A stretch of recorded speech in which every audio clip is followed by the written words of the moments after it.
হরে কৃষ্ণ। এই প্রসঙ্গ এরকম, যখন সনাতন গোস্বামী বৃন্দাবন থেকে নীলাচল জগন্নাথ পুরীতে যান মহাপ্রভুকে সাক্ষাৎকার করতে, তখন আর এই ঘটনা সেই অন্তলীলা 4th অধ্যায়। নীলাচলে হইতে রূপ যবে গৌরে আইলা,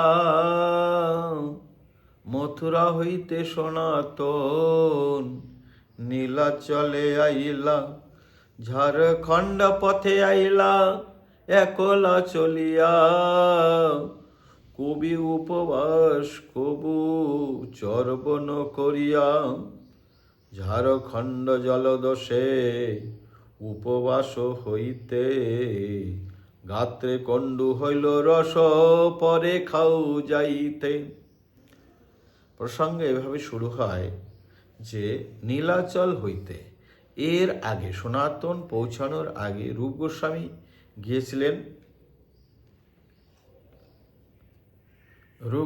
গিয়েছিলেন চৈতন্য মহাপ্রভু বৃন্দাবন থেকে গৌড়দেশ থেকে মহাপ্রভু সাক্ষাৎকার করতে গিয়েছিলেন জগন্নাথপুরী। 10 মাস সেখানে ছিলেন। সেটাই শুরু বলে, নীলাচল হইতে রূপ যবে গৌরে, যখন গৌরে এলেন, আর মথুরা হইতে সনাতন নীলাচলে এলা, ঝাড়খণ্ডের পথে আইলা একলা চলিয়া, ঝাড়খণ্ডের পথে একা চলে এলেন, ঝাড়খণ্ডের জলদোষ উপবাস হইতে। চৈত্র বৈশাখ মাস ছিল, জল ছিল না, পাতা পচা একটু জল, তাই জল খেয়েছেন, স্নান করেছেন, আর খেতে পাননি, উপবাস। 2টি কারণে কণ্ডু হয়েছে ওনার শরীরে। গাত্রে কণ্ডু হইল রস পরে খাও যাইতে। কণ্ডু হইলেন ঝাড়খণ্ডের জলদোষ আর উপবাস হইতে। এক তো জল খারাপ, খেতে পায়নি, 2টি কারণে উপবাস, ওনার গাত্রে কণ্ডু হলো, রস পরে খোঁজাইতে।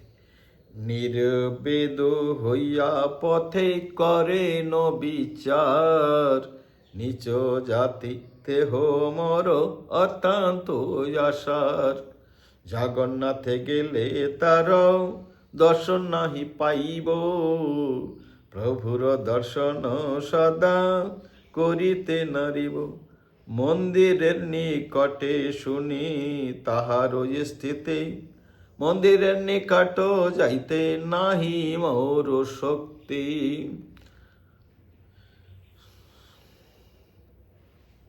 নির্বিদ হয়ে বিচার করলেন, নিচ জাতি দেহ অত্যন্ত আশার, অত্যন্ত, জগন্নাথে গেলে তার দর্শন পাব না, প্রভুর দর্শন সদা করিতে না। জগন্নাথের সেবক ফেরে কার্য অনুরোধে, তার স্পর্শ হইলে মর হবে অপরাধে। এক তো জগন্নাথ যেতেই পারবো না, যদি বলে যে না মহাপ্রভু দর্শন সদা করতে পারবো না। কেন? মন্দিরের নিকটে শুনি তাহার স্থিতি, আর মন্দিরের নিকটে যেতে নাহি মোর শক্তি। কেন মন্দিরের নিকটে? কেন? জগন্নাথের সেবকের কার্য অনুরোধে, সেখানে জগন্নাথের সেবকরা ঘোরা করতে, তার স্পর্শ হইলে আমার হবে অপরাধ। তাতে যদি এই দেহ ভালো স্থান দিয়া সদ্গতি পাই, আর পাই এই পুরুষার্থ, জগন্নাথের রথযাত্রা হইবে বাহির, তার রথের চাকায় সারিমু এই শরীর, মহাপ্রভু আগে আরো দেখি জগন্নাথ, রথে দেহ ছাড়ি মুই পরম পুরুষার্থ। তাহলে এই শরীরটা রেখে আর লাভ নাই। জগন্নাথের রথযাত্রা হইবে বাইরে, জগন্নাথের রথযাত্রা বেরোবে, তার রথের চাকায় আমি আমার এই তাপিত শরীর আমি ছেড়ে দেব। মহাপ্রভুর আগে আর দেখি জগন্নাথ, মহাপ্রভু আগে থাকবে, রথে জগন্নাথ থাকবে, সেখানে এই আমার পরম পুরুষার্থ।